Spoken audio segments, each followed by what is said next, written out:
She friend-zoned me, then went crazy when I got a girlfriend.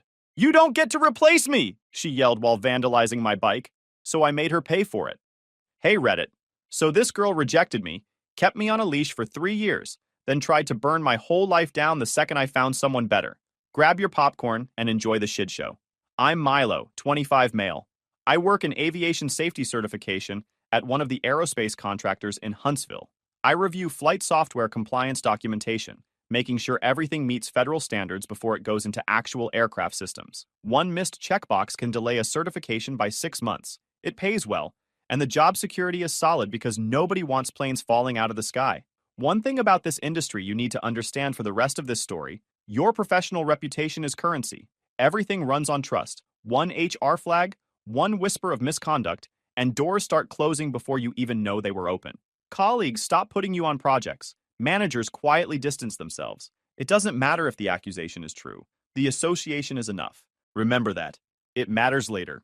I met Naomi during my first week at the company, back when I was 22 and fresh out of college with an aerospace engineering degree and zero practical experience. She worked in facilities management, same building, different floor. Small talk at the lobby coffee station turned into real conversation. Numbers exchanged. Lunches twice a week within a month. Before anyone starts with the simp waiting around narrative, that's not what this was.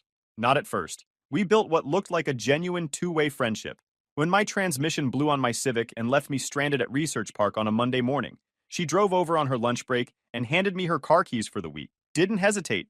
When her apartment flooded from a pipe burst upstairs, I spent an entire Saturday helping her move furniture to storage, and she crashed on my couch for 3 nights until the damage got fixed. When her car got towed from a confusing no parking zone downtown, I drove her to the impound lot at 7 a.m. on a workday. It was mutual. Real favors, real effort, both directions. But Naomi was one part of my life, not the whole schedule. I was doing the motorcycle rider course on weekends, hitting the gym 4 days a week, and had my own social circle through Scott and a few other guys from work. I wasn't sitting around waiting for her to text me. I had stuff going on. About 8 months in, I asked her out. Direct, no games. We were walking through Big Spring Park after grabbing lunch from a food truck, and I just said it. Told her I liked her as more than a friend and wanted to take her on an actual date. She did this thing where she smiled, but her eyes went sort of sad. Like I'd put her in an uncomfortable position by being honest. Said she valued our friendship, was in a weird place with dating, had an ex she wasn't fully over who'd moved to Atlanta. Timing was complicated. She didn't want to mess up what we had by rushing into something she wasn't ready for. I took it at face value. Fair enough. Backed off romantically and committed to treating her like a friend, because that's what she'd asked for. If she changed her mind, she'd say so. If not, cool. My career was picking up. I'd just bought a motorcycle I'd been saving for. Life was fine. Here's where I'll be honest about what I noticed but didn't act on yet. The door never fully closed. And that wasn't accidental. She'd call at 11 p.m. on a random Tuesday, because some guy she was seeing had flaked on plans, drive to my apartment, fall asleep on my shoulder during a movie, then hug me for 30 seconds at the door and text, "I love that I can always count on you," with a heart emoji. She invited me to a coworker's wedding as her +1 because she didn't want to go alone and deal with the questions. Introduced me to everyone as her person. When the coworker's aunt asked if we were together, she laughed and said, "Not yet, but who knows what the future holds," while squeezing my arm. Then rested her head on my shoulder during the slow songs. I registered all of it. Every time she touched my arm a beat too long, every text that landed somewhere between friendly and flirty. I just didn't have the right word for what it was at 23. I filed it under "she's genuinely unsure" instead of what it actually was. Maintenance. She wanted me interested, but not pushing. By year 2, I'd moved on mentally. Dated a few women. Nothing that stuck longer than a couple months. Naomi always had opinions about them. The first one was kind of shallow, like she's just into you because you have your act together. The second one gave off weird vibes. I don't think she really gets you. She framed it as being protective. Best friend stuff. But I noticed the pattern. Every woman I showed interest in had a flaw only Naomi could see. There was also this thing where she'd suddenly need me at convenient times. I mentioned I had a dinner date on a Friday, and that same Friday afternoon, Naomi texted saying she was having a crisis with a work project, and could I meet her for coffee to help her think it through. Right at 5:30, exactly when I'd need to leave. I went on the date anyway, but the timing wasn't a coincidence. It happened more than once.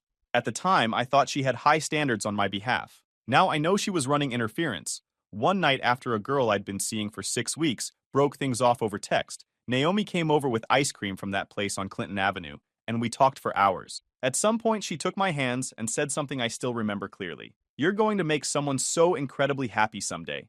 And I hope whoever she is knows how lucky she is to have found you. Long pause, holding eye contact. I just want you to always be in my life no matter what happens. Promise me. Something about the way she said it felt off, like she was asking me to sign a contract without reading the fine print. I'm not going anywhere, I said, but I can't promise forever on anything. Life changes. People change. I'll be around as long as it makes sense for both of us. Her expression flickered. Not the answer she wanted. She recovered fast, said, "That's fair," in a way that made it clear she didn't think it was fair at all. Looking back, that was me keeping a door open without even realizing I'd need it. My roommate Scott is the one who finally called out what I'd been feeling but couldn't put my finger on. Scott works in cybersecurity for one of the defense contractors on the other side of Redstone. We'd been splitting a 2-bedroom apartment near Research Park since I moved to Huntsville. It was a random Tuesday, about 3 years into the friendship with Naomi. She'd texted asking if I could help move a couch to her new apartment that weekend, by myself. Up 2 flights of stairs, because the guy she was currently dating had thrown out his back and couldn't help. Her boyfriend couldn't help, so her first call was me, to spend my Saturday moving furniture for a woman who was dating someone else. I texted back, "Can't do Saturday. You should check TaskRabbit or ask the apartment complex if they have move-in assistance. Some places have deals with local movers." She responded with a single K and didn't text me for 3 days. When I told Scott about it, he nodded like I'd finally passed some test. Good, because I was about to say something. When's the last time she did anything for you that wasn't convenient for her? Like actually went out of her way? I started to answer. Stopped. Couldn't come up with a single example from the past 12 months. You've become a resource she manages, he said. Not a friend she reciprocates with. Big difference. He pulled up something on his phone to prove the point. Last month alone, she texted you 11 times. 9 of them were asking for something or venting about a guy. The other 2 were responses to stuff you sent first. You texted her 6 times. 5 were replies. He'd actually counted. All the stuff I'd been noticing but not connecting suddenly made sense. How she'd cancel plans with me if something better came along, but get upset if I wasn't available when she needed me. How she'd go cold whenever I mentioned interest in someone, but expected me to be her sounding board about every guy she dated. How I was always the one driving to her side of town, always rearranging my schedule. I didn't confront her. I just quietly started creating distance. Took longer to respond to texts. Said no to requests. Kept conversations shorter. Stopped volunteering for things. Then I met Ruby. Ruby worked at a different contractor doing structural analysis for propulsion systems. Smart as anything. We met at a cross-company safety conference at the Von Braun Center. She spilled coffee on my laptop bag during a networking break, apologized profusely, and insisted on buying me a replacement.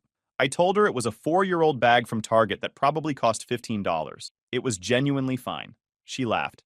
Okay, but now I owe you a coffee at minimum. Call it professional reparations. That coffee happened 2 days later. She showed up 5 minutes early. We talked for 2 hours without checking our phones. When we left, she said, "I had a really good time. Let's do this again." Then texted when she got home. Made it back. Thanks for today. Turned into dinner the following week, which turned into more dinners, which turned into something real within about 6 weeks. Ruby was the kind of person who'd tell you your shirt was inside out rather than let you walk around looking stupid all day. She worked on cars with her dad every Sunday, an old Camaro they'd been restoring for 3 years. Had strong opinions about barbecue, specifically that Texas style was overrated and Alabama white sauce was underappreciated. She laughed at her own jokes before the punchline. The first time she met Scott, she beat him at Mario Kart 3 races in a row and didn't let him hear the end of it for a month. He respected her immediately. There was also something about Ruby that I didn't fully appreciate until later. Her engineering brain didn't shut off outside of work. She looked at problems the same way she looked at propulsion data. Figure out what's actually wrong, figure out what to do about it, then do it. Some people might call that cold. I'd call it the reason we survived what came next. I was happy. Actually, genuinely happy. And I made the mistake of thinking Naomi would be happy for me. When I mentioned Ruby over lunch at a deli near the Space and Rocket Center, Naomi got quiet, pushed a tomato around her salad. Just be careful. You know you fall fast and I don't want to see you get hurt again. Weird thing to say. I'd been hurt exactly once in the time she'd known me. A mutual breakup after 2 months that I'd processed within a week. Over the next month, Naomi started reaching out more. Random texts at odd hours. Invitations to things she knew I'd be busy for. She wanted to meet Ruby. Said it was important she approved of whoever I was dating. The way she phrased it, like she had veto power over my relationships. Should have been a red flag the size of a highway billboard, but I was still telling myself she was just being a protective friend. Ruby agreed to coffee, the three of us. Polite on the surface, but Naomi asked too many questions about Ruby's background and career. Where she went to school, how long she'd been in Huntsville, whether she was planning to stay long term. It felt less like getting to know you and more like an interview where Ruby hadn't applied for the position. Afterward, Ruby was quiet for a few blocks. Then, she watches you like you're hers, like a possession that got misplaced and she's figuring out how to get it back. I don't think she likes that you're not available anymore. I said she was probably just being protective, longtime friend stuff. Ruby said maybe in a way that made it clear she didn't believe it for a second. The escalation started about 2 weeks after that coffee and followed a pattern so clean you could chart it. First came guilt, Naomi asking to hang out one-on-one, and specifically on Saturday evening, a time she knew I was usually with Ruby because I'd mentioned it in passing weeks earlier. Getting annoyed when I said I had plans. You never used to be this unavailable. It's like you don't have time for your actual friends anymore. I pointed out I used to be single with more free time. She read the message, didn't respond for 2 days. Then, I miss when we actually prioritized each other. Before everything changed, I typed out something honest. Something about how I hadn't changed. I'd just stopped being available around the clock for someone who only noticed when I wasn't there. Deleted it. Petty texts don't fix anything. They just give people ammunition. Then one night she called at 10:30 p.m. I saw the name, set the phone down, and went back to what I was doing. First time I'd ever just not picked up. Texted her the next morning. Saw I missed your call, everything good? She replied, must be nice to sleep so well while your friends are going through stuff. I didn't respond to that one either. Next came manufactured emergencies. An 11 p.m. crisis that turned out to be a fight with her mom about career choices. I listened for 20 minutes, offered some perspective, then said I needed sleep because I had an early meeting. She sounded annoyed when she hung up. Then a dead car battery at a shopping center on the south side, 25 minutes from my apartment, on a Saturday night when I was at Ruby's place, 40 minutes in the other direction. I told her to call her roadside assistance since she had it through her insurance. She said she didn't want to wait for them. I told her she could Uber home and deal with the car tomorrow in daylight. Standard advice. Wow, okay. Maximum passive aggression. These weren't real problems. They were availability tests, and I was failing them on purpose now. Then she started showing up in person. Saturday afternoon, Ruby and I watching a movie and eating pizza at my apartment.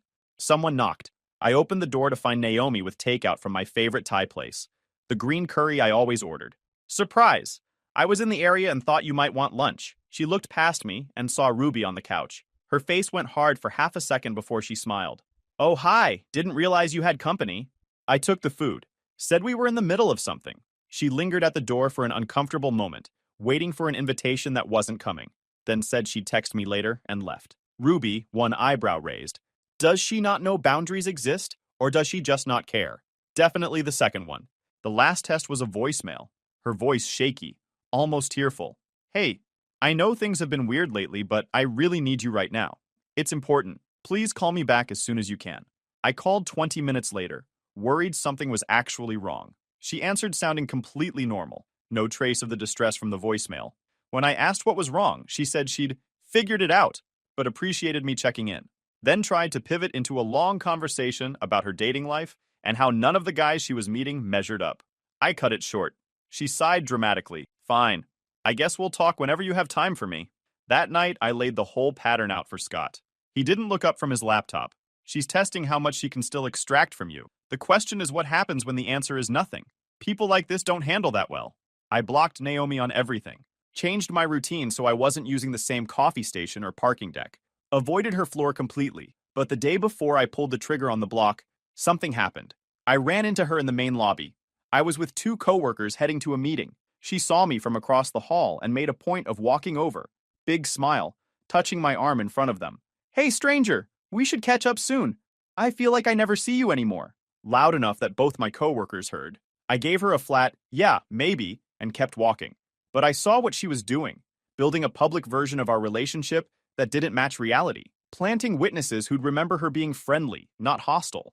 That's when I blocked her on everything. 2 weeks of silence after the block. I thought maybe she'd move on. She didn't move on. This is where it stopped being annoying and got actually dangerous. She went after my career. Marissa, a coworker who'd been with the company for about 10 years, pulled me aside in the break room. She'd helped me navigate the unwritten rules when I was new. I trusted her judgment. She asked if I knew someone named Naomi in facilities. Then her face did something complicated, this mix of concern and caution. Someone's been talking. I heard a rumor going around that you've been harassing a woman in the building, following her around, showing up at her desk uninvited, making comments. My stomach dropped. That's completely fabricated. I haven't talked to her at work in weeks. I've been actively avoiding her floor. Marissa believed me, but she didn't sugarcoat it. Even a fake HR rumor can stick long enough to mess with assignments, trust, and optics. In this field, investigation is a stain even when you're innocent. I started documenting that same day. Backed up every text with Naomi, reconstructed a 6-month timeline of interactions, and emailed myself a time-stamped summary so the record couldn't be disputed later. Asked Ruby, Scott, and Marissa to each write down what they'd seen or heard with dates. Marissa had hers to me by that afternoon. I also pulled my badge entry logs from the building security portal. Naomi's floor wasn't on there once in the past 3 weeks. Clean record. While all that was happening, the friend group was already turning on me. Within 2 weeks, mutual friends from work events started acting cold, avoiding eye contact in the cafeteria, not responding to group chat messages. I sent a message to the group about pickup basketball on Thursday and got 0 replies. A guy I'd grabbed lunch with plenty of times walked past me in the hallway, looked at his phone, and kept going. A guy named Anthony I played pickup basketball with near Monte Sano actually told me what was going on. Pulled me aside after a game and said he'd heard I'd treated Naomi pretty badly. When I pressed for specifics, he got vague. Just said she'd been talking and seemed really hurt. What things? We were never together. We never dated. I told Anthony exactly that. Flat. No emotion. We were never together. I asked her out once 3 years ago. She said no. I moved on. That's the entire history. If she's telling people something different, she's lying.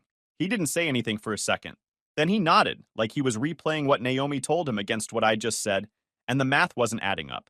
Ruby took the news like someone who'd dealt with this before. She had her own version of it in college, a guy who couldn't handle being turned down and tried to poison every mutual friendship afterward. She didn't waste time being upset about it. Went straight into fix-it mode. Stop engaging completely. No responses, no conversations at work, no explanation. Nothing she can twist into something else. Then she sat down at her laptop. Within an hour, she'd changed every password, enabled 2-factor on everything, locked her social media down, and created a shared cloud folder for screenshots and documentation. She named the folder Naomi's Greatest Hits. Then she looked at me and said, "Everything goes in here with dates. If this goes legal, we're not going to be scrambling to remember what happened when. We'll have it organized already. First upload, Marissa's warning with the exact date and time, plus the badge entry logs showing I hadn't been on Naomi's floor. Then the burner account started targeting Ruby. Instagram messages from brand new profiles, no pictures. Generic usernames, vague warnings about my character. Some mentioned details a random person wouldn't know. My apartment complex, the motorcycle, specifics that proved it was someone who actually knew me. Ruby showed me the first one immediately. We blocked the account together. More followed over the next week across different platforms, same pattern. She wasn't scared, just annoyed. This is pathetic, genuinely deeply pathetic behavior. My motorcycle, a 2019 Kawasaki Ninja 400, bought used from a guy in Madison. Rode it to work when the weather cooperated, kept it in my assigned spot in the apartment lot. First incident, slashed front tire. Clean cut in the sidewall, not a puncture from road debris. Reported it to apartment management. They checked their cameras but said the angle didn't cover my assigned spot. Replaced the tire out of pocket. $160 plus the time to get it done.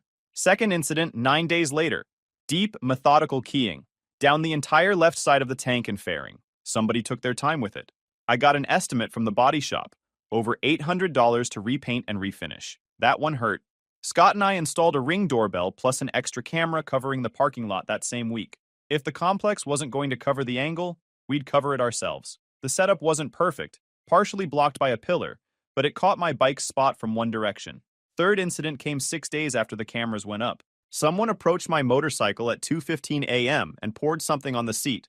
The camera caught a figure in a dark hoodie, face partially obscured, but the body type and movement were familiar. The figure looked up at one point, maybe checking for witnesses, and the camera caught roughly half a face in the parking lot lights. It was Naomi. Of course. Scott enhanced the footage with software he used for work. We couldn't prove it courtroom certain, but the height matched, the build matched, the walk matched. She was wearing a distinctive olive green jacket with a specific shoulder patch I'd seen on her dozens of times. Next morning, a folded note tucked under my mirror. 3 words in handwriting I recognized. Miss me yet? I photographed it with my phone before touching it, made sure the timestamp and location data were visible in the image properties. Then I bagged the original in a Ziploc and put it in a folder I kept in my nightstand. From that point on, I only shared copies. The original stayed untouched, added everything to the file, filed a police report that day, brought the footage, the note, documentation of all previous incidents, screenshots of the burner messages to Ruby. The officer said vandalism with this kind of escalating pattern usually pointed to a bigger situation and asked if I knew who might be behind it. I told him about Naomi, the history, the fallout, the messages, the escalation. He wrote everything down and gave me a case number, said to call back immediately if anything else happened. Ruby came with me to the station and sat through the whole thing. On the drive home, she was quiet for a minute. Then, "You need a lawyer, now. This isn't going to burn itself out." She was right. Marissa connected me with an attorney named Caleb through her sister's law firm downtown. I met with him that Saturday and laid out everything. He told me I had solid grounds for a protective order, but he warned me, getting the order is step one. People like this usually violate it at least once because they don't believe consequences apply to them. Document everything going forward, he said. Keep those cameras rolling. When she violates the order, and she probably will, we use it to push for criminal charges. I asked about the workplace situation and the rumors. He said specific defamatory statements that damage my professional reputation could be grounds for a defamation claim. But protective order first, one thing at a time. He sent a cease and desist letter the following Monday. The cease and desist made her worse. If anything, it was confirmation to her that she still had an effect on me. 3 days after she would have received it, a text from a number I didn't recognize. "You really think a piece of paper is going to make me go away? After everything I did for you? After how much I supported you? You'll regret this." Screenshotted. Forwarded to Caleb. Filed. Caleb called me back within the hour. Clear instructions. Stop all direct contact. Don't respond to any unknown numbers. Route everything through him from this point forward, and log every unfamiliar number that texts or calls with the date and content, even if I don't pick up. He said the threat text actually helped us. It showed she knew about the legal boundary and didn't care. That same week, a woman who said she worked in corporate reached out through LinkedIn asking about my professional availability for a new opportunity. Something felt off about the phrasing. I didn't respond, but looked up the name. No such person existed at the company she claimed. The LinkedIn profile was brand new with 0 connections. Then my manager called me into his office with the door closed. Someone had filed an anonymous tip to the company ethics hotline, claiming I had a conflict of interest involving a personal relationship with a vendor representative. Complete fabrication.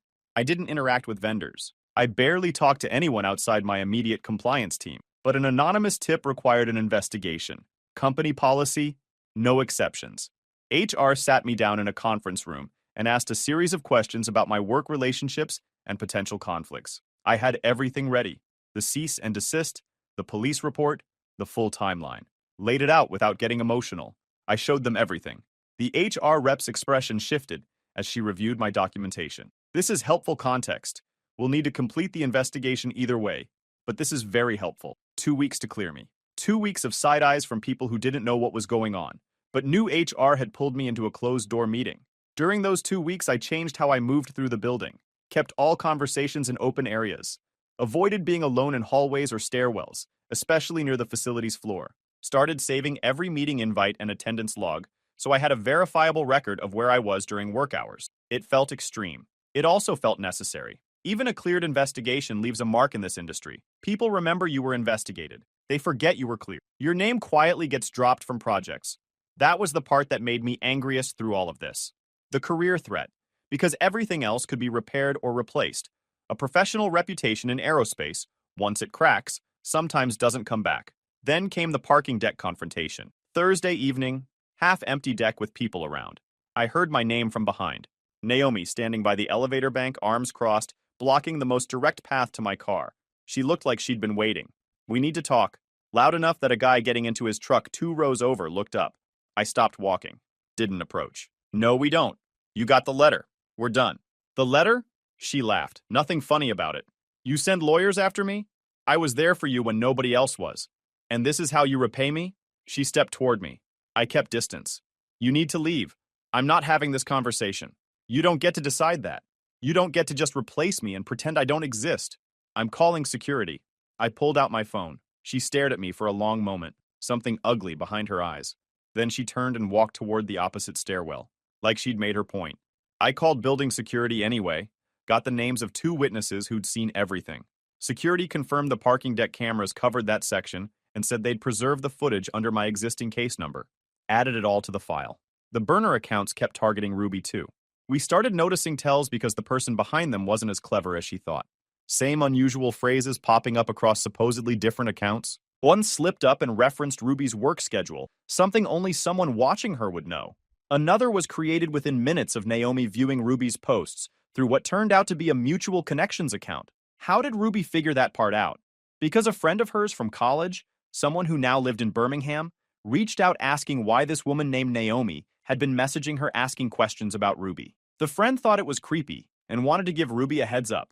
Ruby added all of it to our shared folder with a note that said, "Pattern number 14, same person, getting sloppy." Naomi also showed up at Ruby's gym, a small fitness studio in Madison she'd been going to for years. Told front desk staff she was Ruby's co-worker and asked what times Ruby usually came in to surprise her for her birthday. Staff mentioned it to Ruby next time she came in. Ruby's birthday was 4 months away. They'd never worked together. One evening, Ruby was on the treadmill and looked up to see Naomi sitting on a weight bench across the room, just sitting there, watching her. Ruby said their eyes met for about 2 seconds before Naomi looked away, casual as anything, like she was just resting between sets she never did. Ruby didn't confront her, finished her workout at a normal pace so as not to show fear, documented the time and date on her phone in the bathroom, and left through a different exit. She told the front desk staff what happened on her way out. They offered to write up an incident note, which they did. She checked her mirrors the entire drive to my apartment, told me that night at my apartment. Her voice was calm, but I could tell underneath she was rattled. This wasn't online messages anymore. This was in-person surveillance. When I started apologizing for dragging her into this, she shut it down. "You didn't create her. Stop apologizing for someone else's choices. We deal with it and move forward." That's it. That gym incident went straight into the protective order petition as evidence of stalking. 3 days before the hearing, one final message from another burner number. You could have had someone who actually understood you. Someone who was there from the beginning. Instead, you chose her. Enjoy watching everything fall apart. Saved it. Gave it to Caleb. He nodded because it was exactly what we needed. The protective order hearing was on a Thursday morning in early November. Naomi showed up with her own attorney. She looked different than I remembered from our friendship days. Thinner, tired, like she hadn't been sleeping well. Her lawyer tried to paint me as an obsessive ex making things up. Suggested I was the one pursuing her, that I couldn't handle rejection, that I was weaponizing the legal system to intimidate a woman who'd simply wanted distance.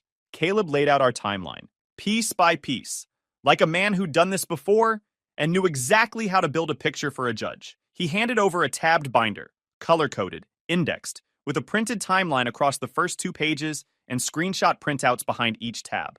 The judge flipped through it while Caleb walked him through each section. 3 years of text history charted on a simple graph.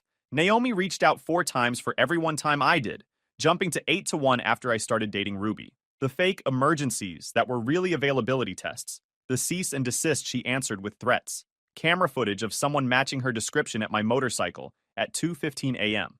The handwritten note compared against a card she'd given me years ago. Match was obvious from across the room. The parking deck confrontation backed by 2 witness statements. Burner accounts harassing Ruby, created within minutes of Naomi viewing her posts, one using a phrase identical to something Naomi had texted me months earlier. The fake ethics complaint filed the same week as the cease and desist. Caleb made sure the judge noticed that timing. The gym front desk visit under a fake name. The gym stalking witnessed by members who saw a woman sitting on equipment without ever using it. The judge asked Naomi directly if she'd created the burner accounts messaging my girlfriend. Her attorney advised her not to answer. The judge noted the refusal for the record. He asked if she'd been to the gym in Madison on the date in question. Her attorney objected. Overruled. She admitted she'd been there but claimed coincidence. She'd heard it was a good facility. The judge looked at her for a long moment without saying anything. Protective order granted. Multi-year no-contact order. No contact with me, Ruby, or our families through any means. No coming near our homes or workplaces. No third parties. No fake accounts. But we weren't finished. Caleb filed a civil suit for harassment, property damage, and defamation. The motorcycle repairs alone were over $2,000 between the tire, the repaint, and the seat replacement. The fake ethics complaint had messed with my standing at a company where reputation is everything. 2 weeks of being treated like a suspect at a place where I'd worked for 3 years without a single issue. What she did had real costs, and she needed to pay them. The suit settled out of court 4 months later. She agreed to pay for the motorcycle repairs in full, plus additional damages that covered my legal costs and then some. Payment went through the attorneys on a deadline. No personal contact. Can't share exact numbers due to a confidentiality clause. But it was fair.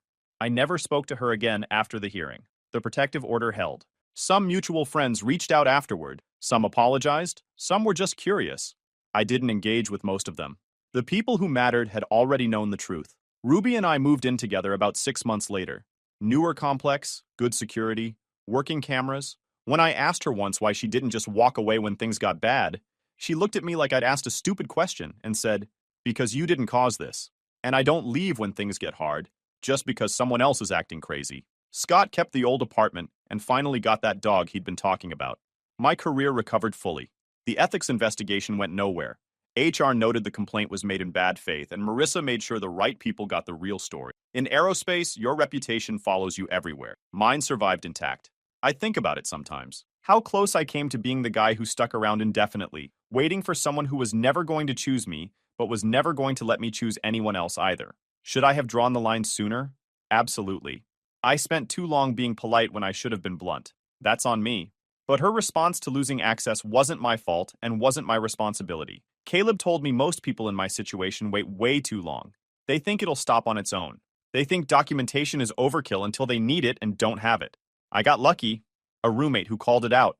A girlfriend who didn't run and had the instinct to build a case before we knew we'd need one. Being someone's backup plan isn't friendship. It's a cage you build for yourself. One sure, I got you at a time. One boundary you let slide. Stay sharp out there, brothers. Guys, we are so close to hit 100,000 subscribers on this channel. If you are not subscribed to the channel, please consider subscribing. It really helps hit that 100,000 mark. Thanks for making this dream come true.